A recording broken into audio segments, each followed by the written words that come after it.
Well, hello, my name is Doni Duirawan and you can call me Doni. My student number is 190710154. I am an informatics engineering student, Faculty of Engineering at Majaya University. Now, I will present a topic about how to create sustainable clean energy resources in a smart city and so on, as my final project of English Special Purposes course.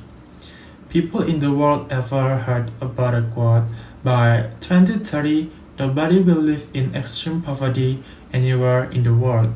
So, what will happen in 2030? As people who involved in academic fields, we are strongly familiar with the Sustainable Development Goals agenda.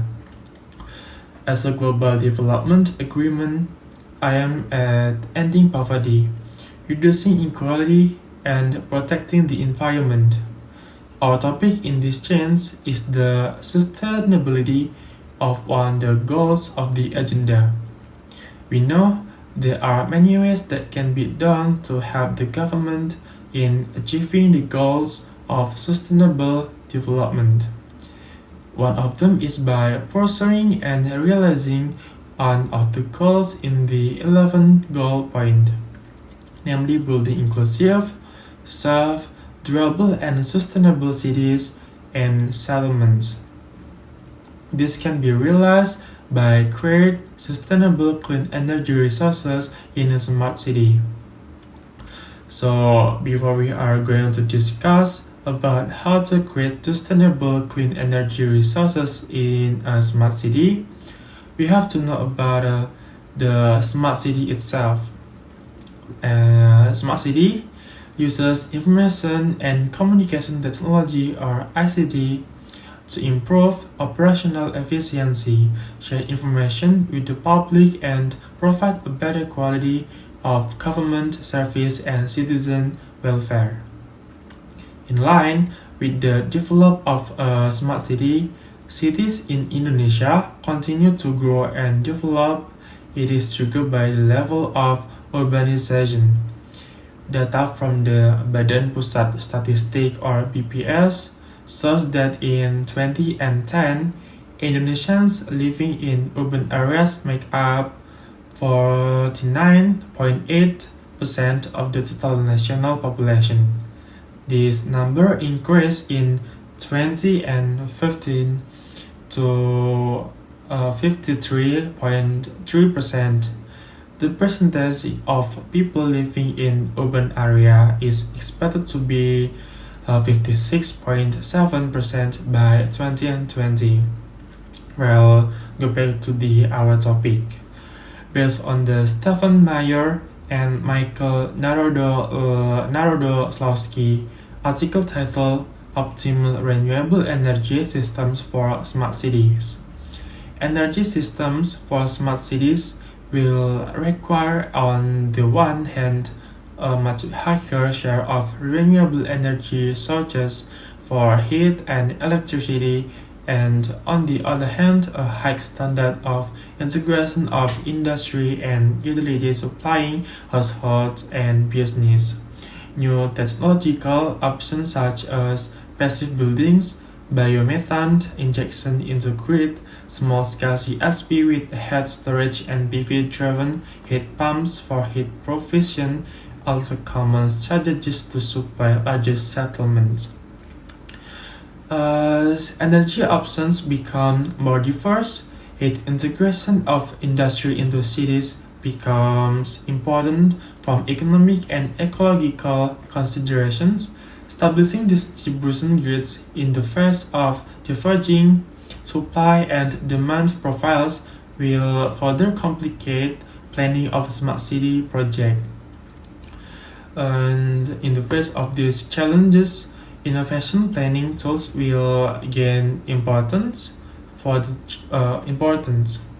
And for the case study, technological pathways to smart urban areas, smart urban energy systems have been selected. Finding in good practice examples show that it it is better to consider a broad portfolio of technologies instead of concentrating on single solution pathways, and for example, geothermal energy only. Okay, this picture shows technological pathways to supply energy within an urban area used in this work. PNS or process network synthesis maximum structure was constructed including specific boundary conditions for the area under consideration. The quadrant groups are located between a dense net of an already installed system of gas and heat mains. Furthermore, there is a high potential of unused hot and cold energy flows. These possible energy sources were set linked to central and decentralized energy technology systems.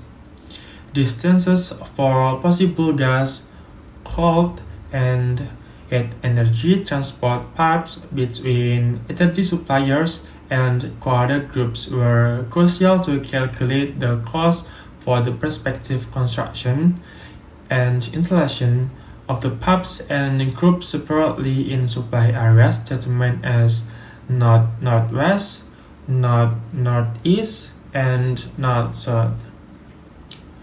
And beside that, in order to realize the development of smart city, there are four dimensions sustainability related to the development of settlements in general can be stated like sustainability economy, ecology, equity, and livability.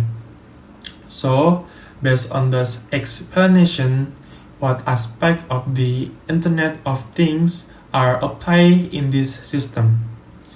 And the answer is process network synthesis. For PNS or process network synthesis, maximum structure technologies were allowed which can use renewable resources or waste heat or cold flows to supply the quadrants. These were on the one hand decentralized technologies like solar heat, gas burner, CHP, PV, air conditioner, and geothermal energy, heat exchanger, and heat pumps, which can be positioned directly at the location of the supply buildings. On the other hand, centralized technologies are considered like gas burner, CHP, heat pumps, and heat exchanger on district heating or micronet scale to supply cold energy, heat, and electricity. The structuring started with pipes, industrial heat, cold energy, centralized technology, taking into account limitations concerning available resources and demand of products and energy. Decentralized technologies were made for a first quadrant group, or N, which contains quadrants 11 and 11b. This group has demand of all kinds of defined technologies of the defined technology network. Example is not all quadrants need cooling. And the next steps will be testing and development of current maximum structure, and finally an extensive structuring of the other 19 quadrant groups from A to T, and optimization and the creation of scenarios. The maximum structure can be supplemented by different scenarios by manipulating copies of the basic maximum structure. Options are dependent on specific boundary conditions, ranging from changing of costs and prices up to structural enlargement and resource or technological limitations. Hence, this gives an overview of the different variants to develop the observed bound field and a maximum practicability.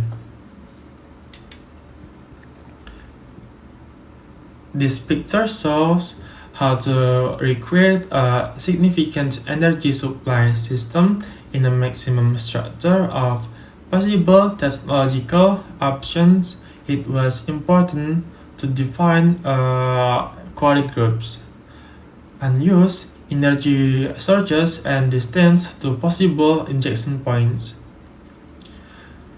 In this work, the evaluation of an optimum energy systems is embedded in the ongoing process of the redevelopment of a district of a growing middle-sized city like Greece or Austria.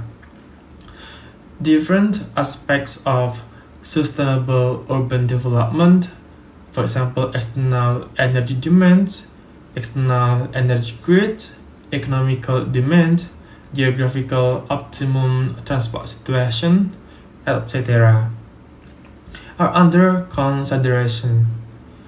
The energy system as a whole must be integrated in the local context. Interdisciplinary planning becomes essential. Spatial planning, conceptual planning, energy engineering, infrastructure planning. The energetic evaluation of different building scenarios of electricity, cold energy, and heat supply is evaluated with thermal and electrical balancing.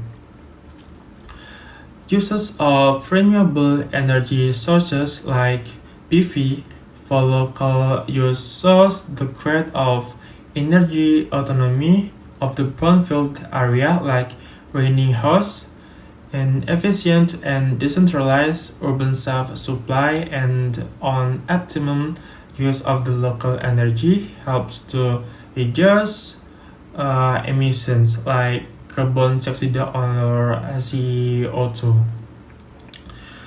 This newly determined knowledge is essential to influence future projects concerning smart cities. Urban process optimization with the help of process network synthesis or PNS provides valuable information for decisions making processes such as the optimum use of available resources or waste energy flows and urban energy network. To extend the quantitative assessment of the PNS or process network synthesis analysis, the energy and material flows of the scenarios will be ecologically evaluated with SPE. This allows making conclusions regarding the ecological impact of the technological pathways suggested by the PNS scenarios. So that's all from me, and thank you for your attention. Thank you.